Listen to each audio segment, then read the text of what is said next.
আমরা নেতা বুথের, আমাদের ওপরেই কিন্তু পার্টির অগ্রগতি দাঁড়িয়ে আছে। আমাদের ওপরেই পার্টির অগ্রগতি দাঁড়িয়ে আছে।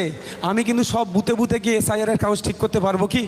তাহলে আপনি ঠিক করলে আইএসএফের নাম হবে, আপনি ঠিক আইএসএফ ওখানে পিছিয়ে যাবে।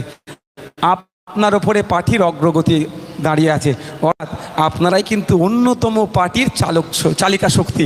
সুতরাং আপনাদের কথাবার্তা, চাল চলন, আচার আচরণ, ভাষা কিভাবে কথা বলবেন, অ্যাপ্রোচ কিভাবে হবে, সবটাই কিন্তু আস্তে আস্তে সংযত হতে হবে। আমি একটা কথা বলবো, বিনয়ী হতে হবে। মানুষের জন্য কাজ করতে নেমেছি, প্রয়োজনে আমাদেরকে কি করতে হবে? পিঠ পেতে দিতে হবে। মানুষের জন্য আমরা কাজ করতে নেমেছি। আর আমাদের পার্টিতে কে চেয়ারম্যান, সভাপতি, সম্পাদক, জেলা কমিটি, ব্লক কমিটি, পার্টি এইসব নিয়ে ভাববেন না। এটা জাস্ট একটা সিস্টেম, কাজটা বুঝে নেওয়ার। এই যে আপনাদের এখানে উপস্থিত হয়েছেন, সবাইকে কি আমি ফোন করে বলা সম্ভব হবে আমার? তার জন্য কি হয়েছে, আমি কি করলাম, মুসাকে বললাম একটা কর্মী সম্মেলন করব। মুসা ভাই কি করলো, অঞ্চল নেতৃত্বদের বলল একটা কর্মী সম্মেলন ভাইজান করতে চাইছে।